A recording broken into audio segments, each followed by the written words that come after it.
What's up, A to Z Sports Titan Game Day Live? This is the post-game show presented by the BARTON Insurance Group, and what an ugly day for the Tennessee Titans and an ugly day for Titans fans as the Philadelphia Eagles and A.J. Brown blow out the Titans. The final score, 35-10, and a lot of unanswered points by the Philadelphia Eagles, 21 to be exact, after the Titans had a field goal, pull it to 14-10, but a really, really gross day overall for the Titans organization. And the title of the show, Sam, I don't know if you saw it or not, but the Titans front office got a front row seat to the disaster it deserved to see. That is exactly what happened today. We're going to talk about it. There's a lot of emotion, a lot of things to get through with the Titans loss, the second consecutive loss to this team, now 7-5, still leading the AFC South. But with the Ravens beating the with the Ravens winning today, the Titans do drop to the 4th seed in the AFC standings. Sam Phelan, I'm Austin Stanley, broadcasting live on Facebook, YouTube, and Twitch to react to this show and to that game. This is the BARTON Insurance post-game show presented by Erie Insurance. BARTON Insurance, they're Middle Tennessee's premier insurance provider for both personal, home, and auto coverage, plus small to mid-sized businesses. BARTON Insurance Group, LLC.com. Also, thanks to our other Titan Game Day Live sponsors, Crumble Cookies. I think everybody that's a Titans fan today could use some cookies to lift up your Sunday. Download the Crumble Cookie app and use the nearest Crumble Cookies to you. BetMGM. Download the BetMGM app. Use code ATOZ Sports for risk-free bet up to $1,000 on pro football with your first bet. MrGoodRoof.com, a free estimate, and then $500 off your full roof replacement when you tell them A to Z Sports sent you, and Buddy Allen Carpet One giving you free in-home measures and estimates. Buddy Allen Carpet One, Nashville.com. Sam, a lot to unpack, but where would you like to start it today as we discuss the Titans dropping again in a big one to the Eagles, 35-10? Yeah, a lot to go over. I think I'll start with your title for the show because I think it's a home run. I think it's a home run title. It's exactly what every Titans fan should be feeling right now. I tweeted it out about an hour ago. I hope Amy Adams Strunk and John Robinson were watching, and I hope they're happy because what they have built in Tennessee, they got a front row view for a team that was overmatched by another team that has decided to push all of their chips all in. Austin, we talked on the pregame show about this was a test of the Titans' philosophy as an organization.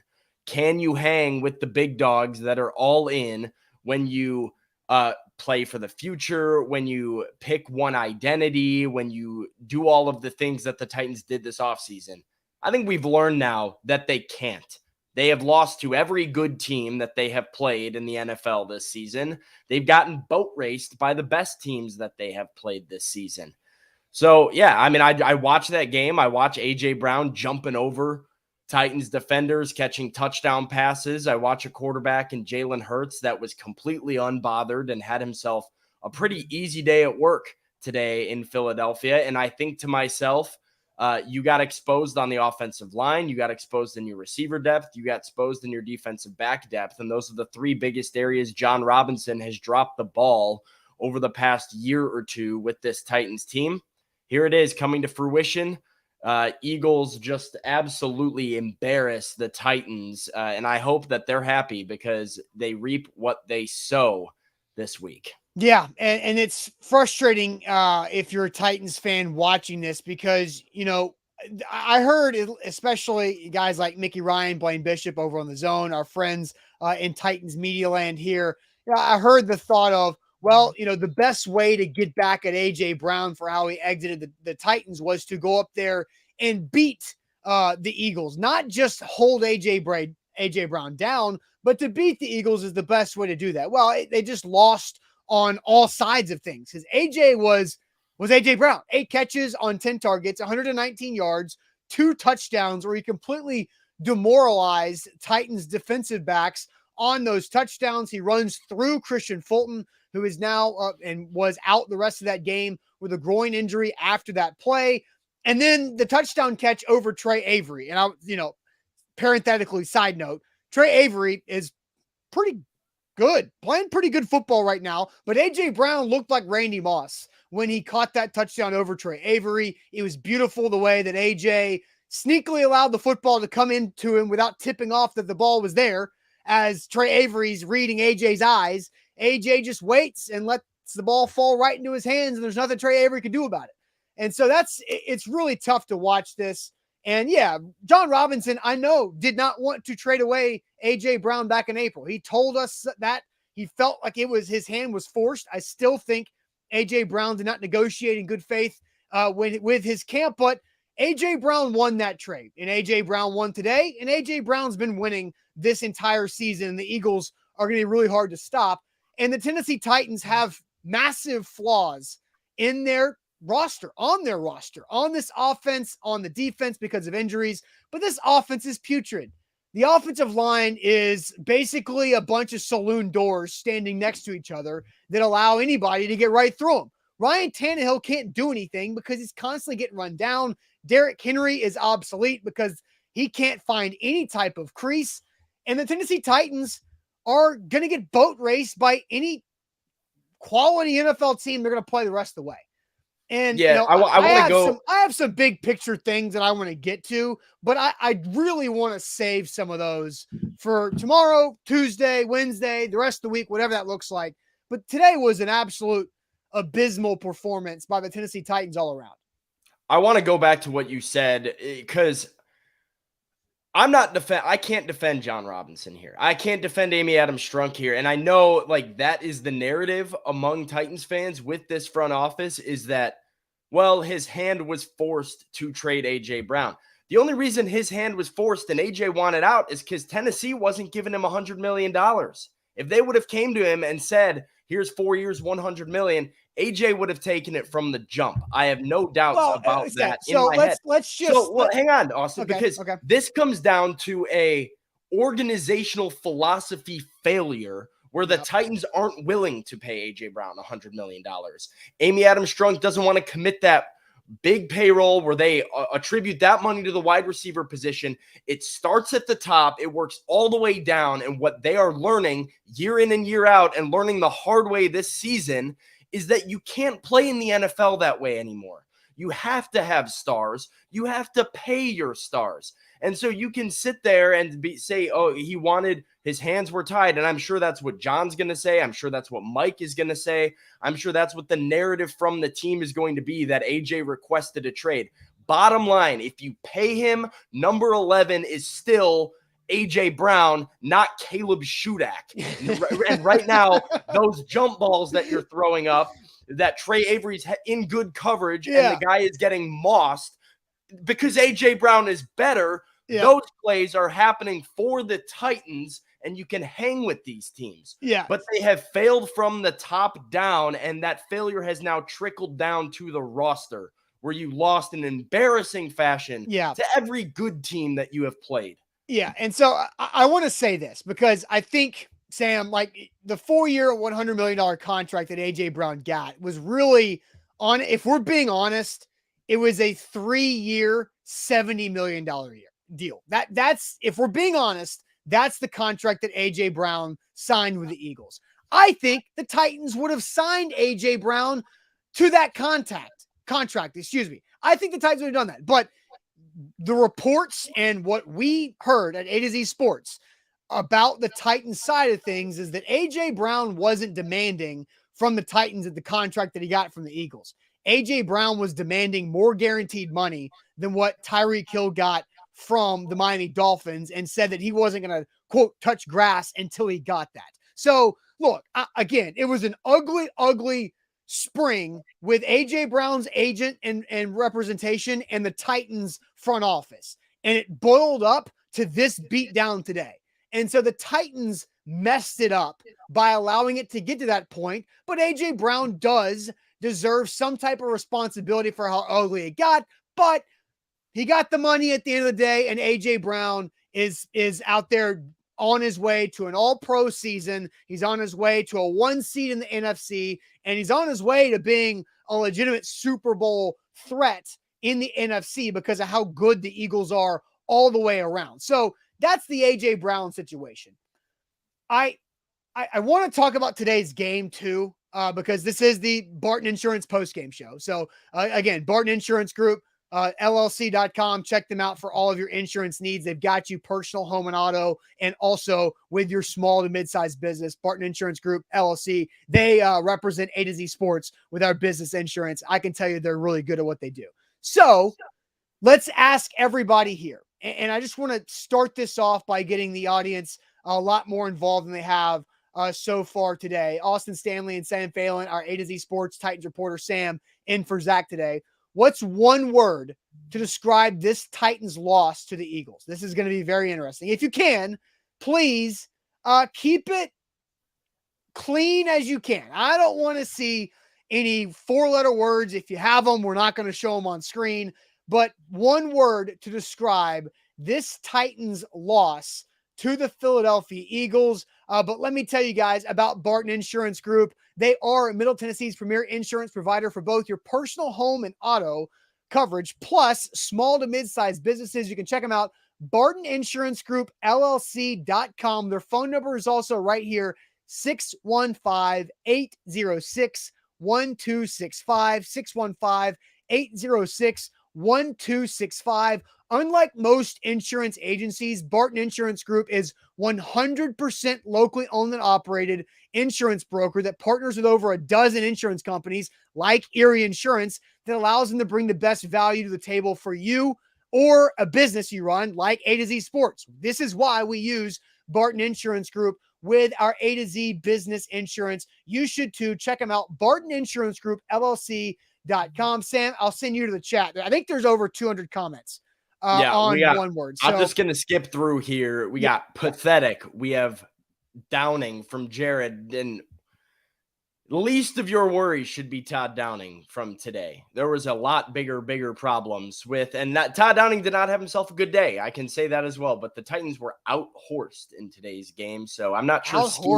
Out-horsed. I like. I'm not sure scheme made a difference. So yeah, elementary. We got Robinson, deserved, management, pretenders, expected, horrible, telling, disaster, humiliating, disgusting, beatdown, depressing, elementary, lackluster, embarrassing, pitiful, revealing, heartless, foreseeable,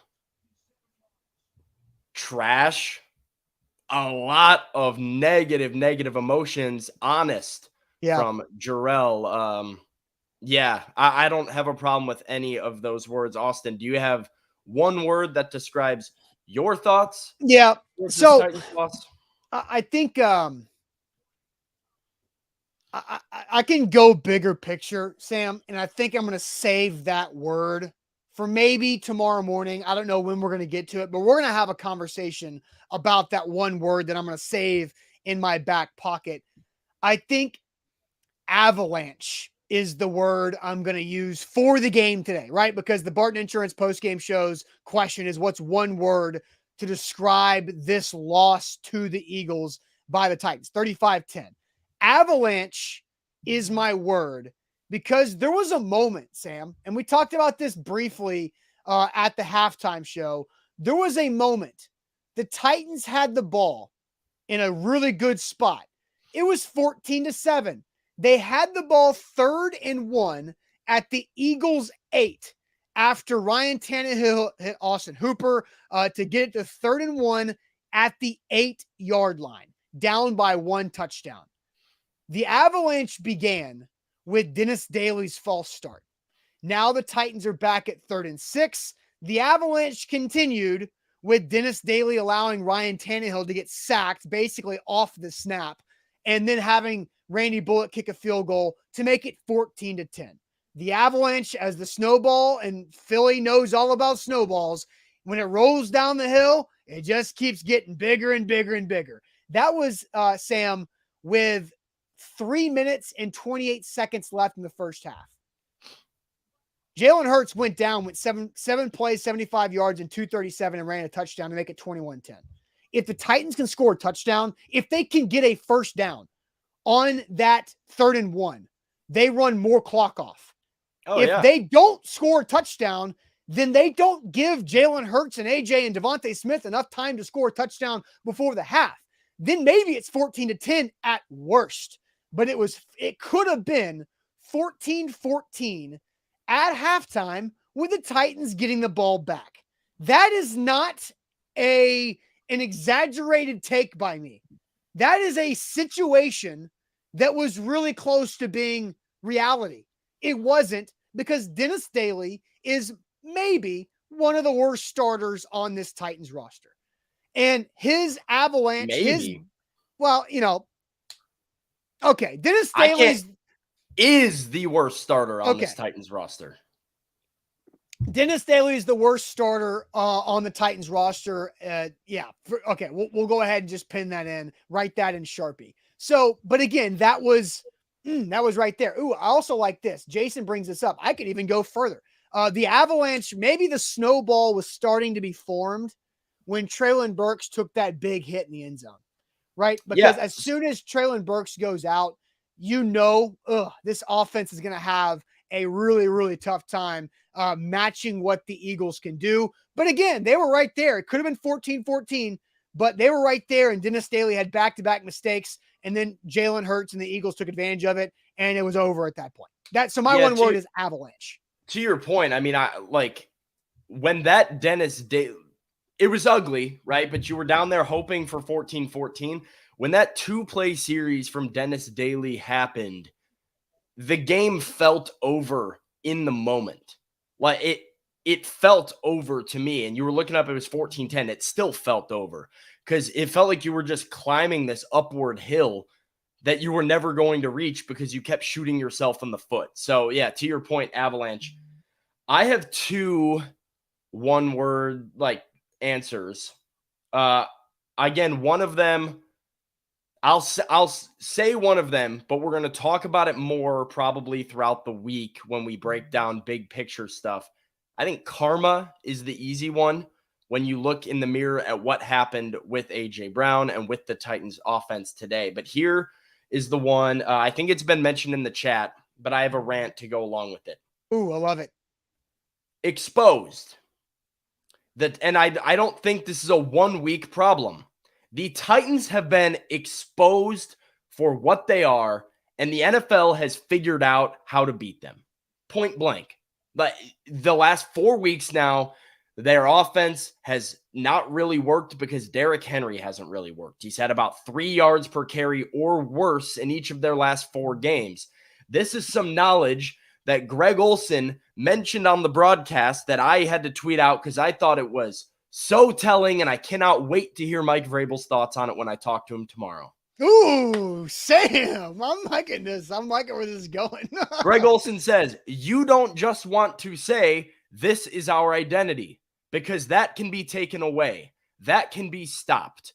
You want to be good at many things and win in different ways. And the Tennessee Titans are not capable of winning in many ways. They're capable of winning in one way. A team that plays good defense on third down, runs the football, controls the clock, and ekes one out in an ugly game. That is the only way they are capable of beating you. And when that is the case, as we have started to see, these NFL teams make you beat them in different ways. They say, okay, we're going to sell out to stop the run. We know you have 3 wide receivers on your active roster. We're going to make you beat us through the air. And what do we see? You can't pass block, and you can't get guys open. And it costs your offense points. And they say, okay, we know you want to stop our run and you're good up front. Well, guess what we're going to do? Just drop back and throw because we know you can't bring pressure at the quarterback. They are being exposed for their weaknesses. And I'm at the point right now, I'm with you. I don't see them beating anybody that's going to make the playoffs in the NFL because the blueprint to beat them is pretty self-explanatory. Yeah. You stop the run. You swarm to the football, you make them throw the ball. They can't do anything when you do it. So they've been exposed for what they are. I think they're pretenders. I don't see where it is currently, unless they get really healthy and start looking very, very differently in the last month. I don't know who they can beat that's going to make the playoffs in the AFC. Yeah, John says, let's hope you have the balls to ask that question of Vrabel, Sam. And then you see TJ saying all the reporters are afraid of Vrabel, won't ask him the hard questions. Everyone fears or fears of losing their job. I want to read some other ones that go along. Alonzo says, Sam, ask the hard questions tomorrow, buddy. So you don't have to answer it. You have, a little bit of time to formulate your approach to how you want to ask this question. But I'm curious about this because I did see a quote coming from Mike Vrabel, where Mike Vrabel said something along the lines of, here it is, Mike Vrabel, quote, this is from Buck Rising on Twitter. I think we're at a crossroads with how we want to move forward with this season. That's pretty insane right there. I think that's a big time quote there. And I want to get to that in here in a second, but let me get to Connor, because Connor throwing Sam some lunch money with the YouTube super chat. So Sam, you can think about what you want to do with Connor's $4.99 too. He says, I agree with Sam completely. This game shows the massive problems from the talent to coaching to front office. The identity philosophy does not work. So Sam, what is your thought on how you want to approach this type of questioning to Mike Vrabel tomorrow when he meets with the media around noon back in Nashville?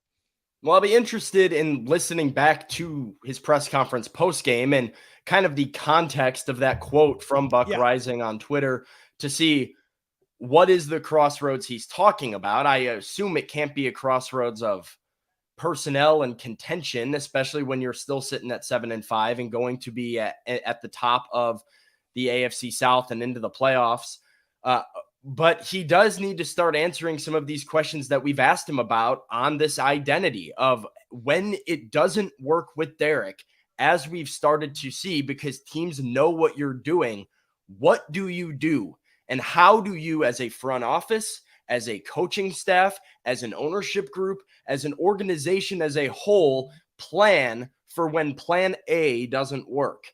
And so far, Mike Vrabel's answer has been, there is no plan B. Our identity is Derrick Henry because he's Derrick Henry. We're going to stick to it.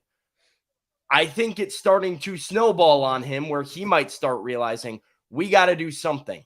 I don't know what you can do, but they have to change their approach. And I want to hear from Mike where they go forward from here. Do they just punt and say, well, if it's not Derek, it's nothing? Or do they have something that they think they can go to find an answer? Yeah. A to Z Sports here live on the Barton Insurance Group post-game show. Thanks to Barton Insurance Group for allowing this to happen. They do great work with your personal home and auto or your small to mid-sized business insurance. Barton Insurance Group, they represent A to Z Sports, and we have our business insurance through Barton Insurance Group. Check them out. Barton Insurance Group LLC.com is where to go. So Sam, to that point, and I want to go back on the Greg Olsen thing here in a second too. So over the last 4 games, the Titans are 2-2. They beat the Broncos, beat the Packers, lost to the Bengals, lost to the Eagles. Broncos, Packers, bad teams. Bengals, Eagles, good teams, right?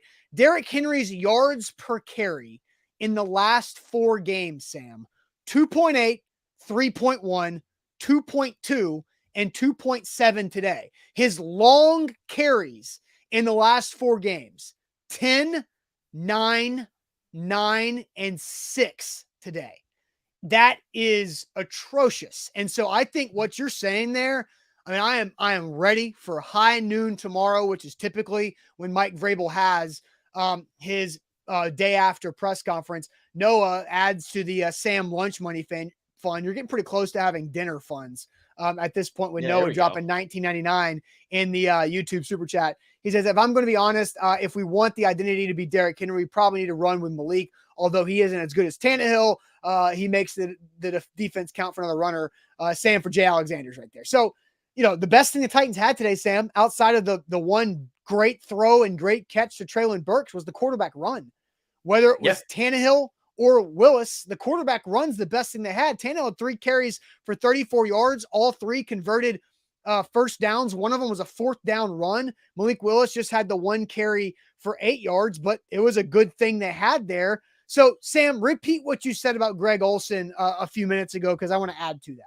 Yeah, so this is a quote from Greg Olsen on the broadcast today as the game was kind of winding down. He said, you don't just want to say, this is our identity. That can be stopped. That can be taken away. You want to be good at many things and win in different ways. Yeah. Another thing Greg Olson said, and I'm curious, Sam, if you remember him saying this, but the Titans were in a 3rd and 8 and Tannehill got sacked and they punted. This was in Yep. the 3rd quarter. Greg Olson said, that's not a situation the Titans are built to play from. And I thought, it's 3rd and 8. It's not 3rd and 18. It's 3rd and 8. 3rd and 8 is a down you're going to be in the NFL probably 6 to 7 times a game. 3rd and 8 should not be, oh my gosh, this is so daunting. What are the Titans going to do? It's 3rd and 8 yards. They're treating 3rd and 8 like it's 3rd and 25.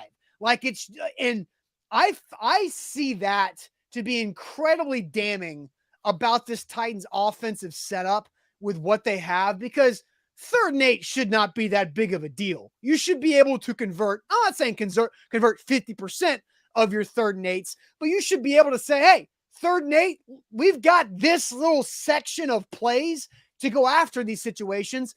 And I'll add to that on top of it, 3rd and 8 is something the Titans are in often, because on 1st and 10, they run the ball for 2 yards. On 2nd and 8, run, pass. They run the ball for nothing, and now they're stuck in 3rd and have to pass, and they have nothing. It's like they're waving the white flag or something.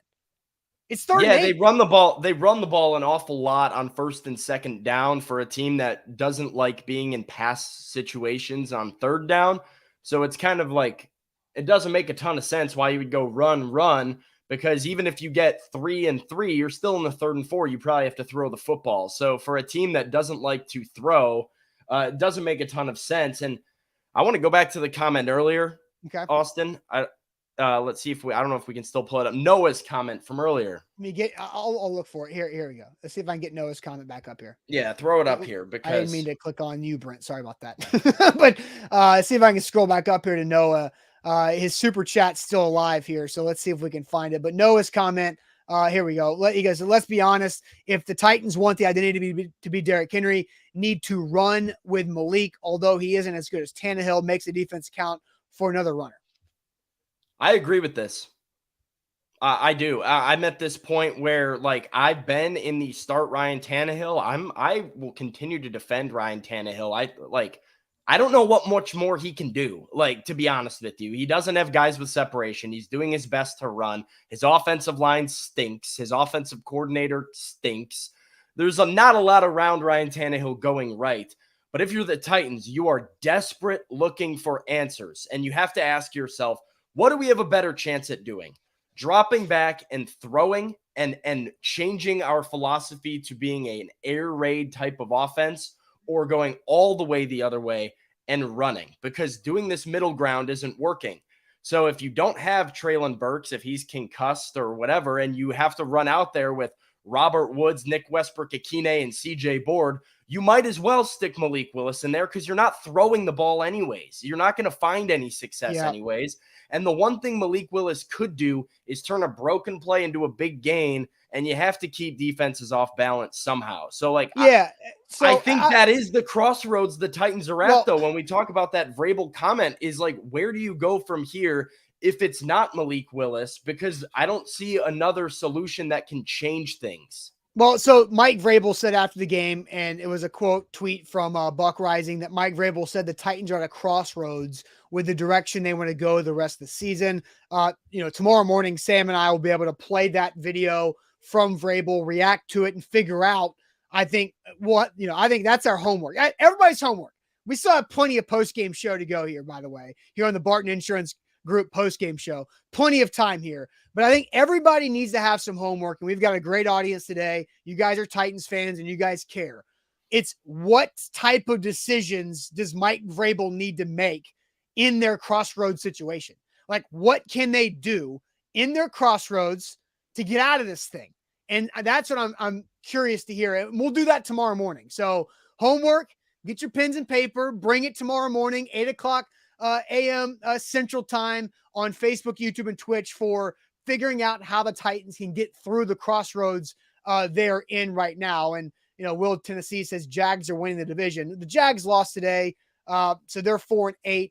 And Trevor Lawrence was hurt. He came back in. I never saw the video on Trevor Lawrence getting hurt, but the way Twitter was reacting, it sounded bad. And then he came back in somehow. So we'll have to figure out what's going on with Trevor Lawrence and what he will be when the Titans and Jags play next week. But do you have anything to add on that before we move forward on this? No, not. I think I've exhausted all I have until tomorrow morning on the subject. Yeah. All right. So let's get to this here, because every post-game show we do grade the Titans quarterback play, and we need to grade Ryan Tannehill's performance in this game. We always grade the quarterback presented by Crumble Cookies. Look, it's a tough Sunday. The Titans got embarrassed. There's no hiding and running from that.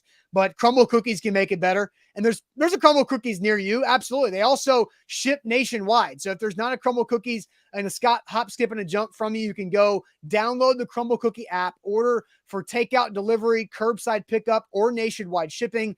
They have over 175 rotating flavors that they change out every week, and their open concept kitchen makes it amazing to walk in and smell and see everything that Crumble Cookies has going on. It's also that holiday season. If you're trying to find that extra little bit of something to gift somebody you care about, a Crumble Cookies gift card will always be undefeated. So grading the quarterback, Ryan Tannehill's day today, it's not going to be easy, because Ryan Tannehill overall, Sam, 14 of 22, 144 yards passing.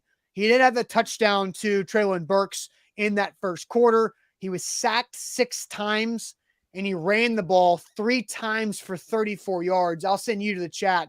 How is everybody grading Ryan Tannehill in this game today? Rick is giving him a D. Jared is giving him a D. Dion's giving him a D minus. Alonzo as an F. Sean with a D plus. Antoine with a D. Eric says B with what he had. Ronnie C minus. Billy D. Anthony D plus. Connor C minus. Ethan B minus. Travis says trash F. Randy says D minus. Timothy D. Rick D. Ron D minus. Tones C. Leslie has a C plus. Randy a D minus. Anthony with a C. William F. MHV F. Michael Kennedy has a B. Van with a D with a terrible offensive line. Not very good reviews. We do have one A from Tyler. Says A for effort, can't do much with a Walmart O line, but not very good reviews on quarterback Ryan Tannehill. Do you want it? Do you want me to take it? Where are I'll you? I'll take it. Man, this Titans offensive line is so freaking bad. It's just miserable to watch. Half the time Tannehill's in a must-pass situation, he has no chance. And, it sucks. The Treylon Burks injury, we'll never really know what the Titans offense could have done if Burks could have stayed in this game. Because I liked what I saw on that second drive, which was the touchdown drive to Burks. I'm trying to go back through my notes here and find it, but it was a 10-play, 71-yard drive. Tannehill used his legs to convert first downs, including a 4th down run. And then he just threw a dime pass on 3rd down to Treylon Burks in the end zone. And I just wish we could have seen more of that play out. And so I think my grade for Ryan Tannehill, I kind of got to give him a B minus. And I want to, we can only see what the TV broadcast can show us. And I feel like I saw a couple people that were at the game mention, Tannehill missed somebody open here. Tannehill missed somebody open there. And I don't know. And I can't see that. All I can see is what Fox is showing us. And that's kind of how we all are, unless we're at the game or in the press box or when the all 22 comes out. I think I have to give him a B minus. I mean, Ryan Tannehill's a tough SOB. He got sacked 6 times. He got his other ankle double taped. He got his bad ankle taped too. He ran hard. He didn't, he lowered his shoulder to get those first downs with his legs. He's got nothing to work for and with. And so I got to give him a B minus. I can't really hate on Ryan Tannehill for today. It seems miserable to be him right now sometimes. Yeah, I'm close to you. I'll give him a C plus. I think it was pretty average to slightly above average. Maybe I did like seeing him finally use his legs. That was something that we've talked about the last couple of weeks, wanting to see that back into the offense with his ankle injury, finally picking up a few big time first down conversions with his legs. And for the most part, at least early on, doing enough with what he had available to him. Threw a couple nice balls to Chig and Austin Hooper, the one to Treylon Burks for the touchdown. So a couple good throws, but yeah, I mean, nobody open, not a whole time to throw. Overall, his running backs were 2.6 yards per carry. So you got no run game, no receivers, no space to throw, and no time to throw. It's very hard to operate as an NFL quarterback. I can't put anything on Ryan Tannehill for this game, really, in terms of, I didn't think there was any really poor decisions. He almost threw a pick six, which was on Nick Westbrook-Akine, completely whiffing on a blocking assignment. I think he was a little bit above average and did the damnedest he could with what he had going on around him, which was a complete dumpster fire offensively. Yeah, and Robert Woods has continued to be a disappointment. And William Jennings says, thank you, Robert Woods is trash. Robert Woods had 1 catch for 6 yards on 5 targets. I think one of those targets was from Malik Willis late. But Robert Woods keeps dropping passes in the third quarter that could put the Titans offense in a better situation. Yep. It's not just today. It's happened, Sam, 3 or 4 times this year. Has it not? Yeah. Where Robert Woods has flat out dropped something in the third quarter that has shut down any type of momentum. And you'd think with the attention Chig Okonkwo and Austin Hooper and Treylon Burks are starting to command, that Robert Woods is having a lot of one-on-one opportunities. And that's what he came here to do, is get one-on-ones, win on short routes, have reliable hands, make a play, and just give you a safety outlet to pick up 8 to 10 yards. And he hasn't been that. He's MIA. I forgot he played today for most of the game. It was 3 wide receivers. I couldn't name any of them. I didn't hear their names called more than twice. And usually it was for doing something bad. That was the state of things for the second half, at least. Yeah. Robert Woods, I mentioned 1 catch, 6 yards on 5 targets. Other wide receivers today, CJ Board, 1 catch, 6 yards on 1 target. And then NWI had 1 catch for 4 yards on 2 targets. That was somewhat early in the game from Tannehill. And then obviously, Treylon Burks, 1 catch, 25 yards and a touchdown. That was just a phenomenal play. How he hung on to that football, getting blasted by, on a very unnecessary hit from the Eagles safety coming across there, driving his shoulder and face through Treylon Burks' face mask and helmet. Very unnecessary, and changed the game drastically for what the Titans were unable to do offensively when Burks went out. And I think that's the scary thing about the Titans offense is, I don't know if Treylon Burks can play next Sunday. Concussions, ever since Tua and his concussion issue happened back in September, it's been 2 weeks for concussions in the NFL. Well, and it's more than just next week for me. The story for Treylon Burks all rookie season has been trying to get right. It was trying to recover from the conditioning problems and the asthma and stuff in training camp. And he got a couple games under his belt, then the turf toe and going down. And can he get back to speed? And it really has felt like, I have talked about this so much, but I have seen, talking to him every day, I've seen the shift. I've seen the click, the confidence, the happiness, the personality coming out. He's really turned a corner. I was really excited to see what he did here in this backstretch of games to end the season. And now you miss him for this game after he makes a great play and shows signs of life. You probably miss him next week after another week that'll have to sit with the concussion. And Austin, is he able to be there going forward? And is he able to be his normal self going forward that we've seen over the last couple of weeks? I don't know. Concussions can linger and cause problems for guys that you don't expect. I just hope for Treylon Burks' case, for the Titans' case, for every fan's case, that he's okay and able to operate as normal in the not too distant future. Yeah. A to Z Sports here live on the Barton Insurance Group post-game show, Barton Insurance Group, LLC.com for your personal home and auto or small to mid-sized business. A to Z Sports, we use the Barton Insurance Group for our business insurance. Sam brings up Noah's comments. Noah just keeps feeding Sam. So he says, let me ask this question. Do the Titans have the ability to patch the holes this offseason with a cap they have? This may end up leading to a tear down of the roster with a few good players. I think, Sam, I want to, feature Noah's comment here, but I think this is a lot of crossroads that Mike Vrabel was pointing to.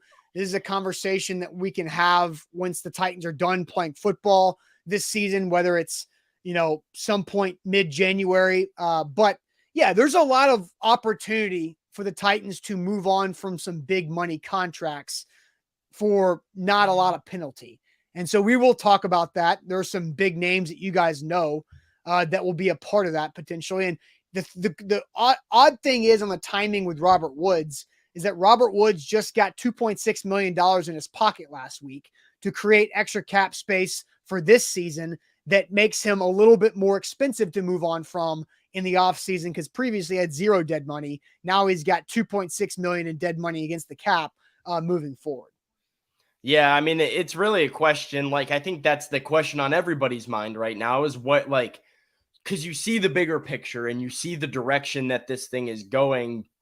I'm not sure it's a question anybody can get answers to until the offseason, because everything they do in the offseason will be dictated by what they do with Ryan Tannehill.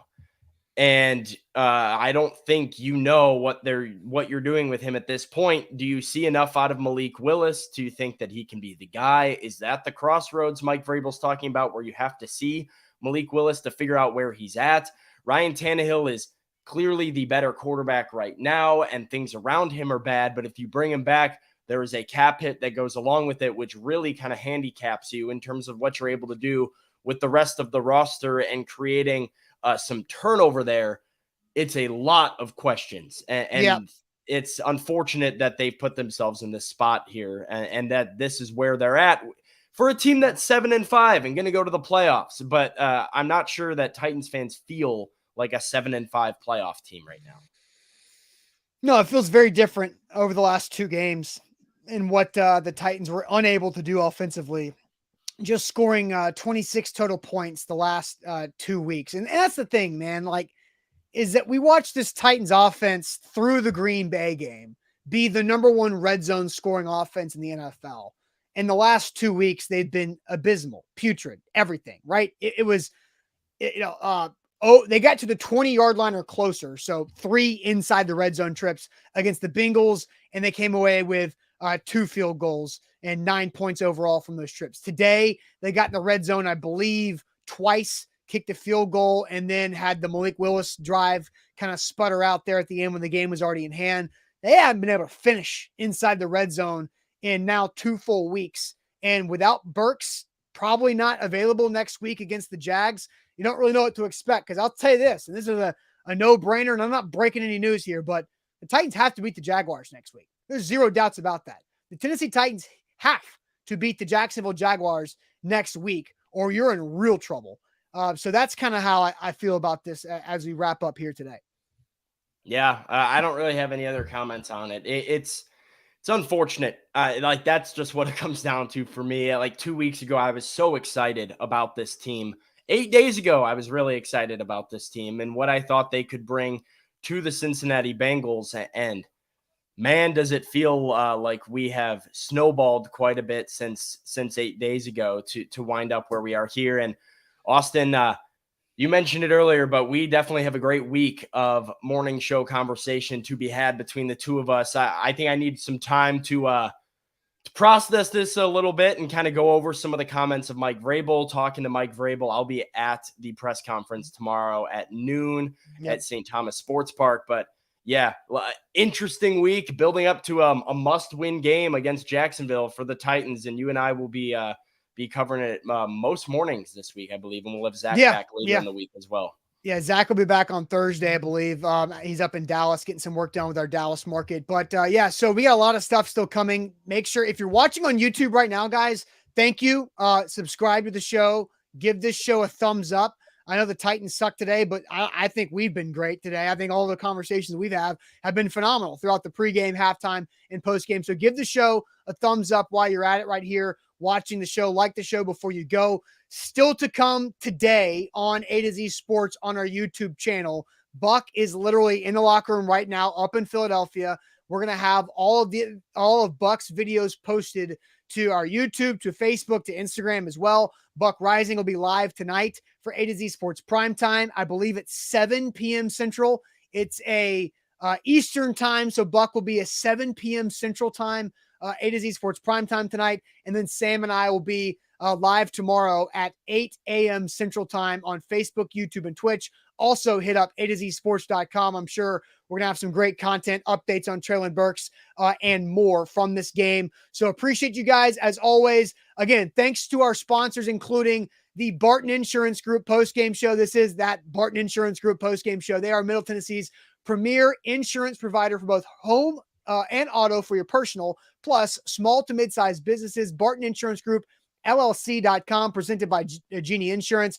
And then also MrGoodRoof.com. You can call them or go to MrGoodRoof.com and get a free estimate. And if you need a new roof, mention A to Z Sports. You'll save $500 on that new roof replacement. Also, Buddy Allen Carpet One, giving you free in-home measures and estimates for all of your flooring needs. If you need to pick me up, download that Crumble Cookie app and go get yourself some fresh baked cookies with incredible flavors that rotate every week. And BetMGM. Hey, Sam, Austin Hooper, he delivered for me today. Austin Hooper got over that 20.5. So I won some money at BetMGM. You can too when you sign up using our code ATOZ Sports. Risk-free bet on pro football up to $1,000. We'll see you guys tomorrow morning. Enjoy the rest of your Sunday. Appreciate it as always. Talk to you soon. Thanks as always.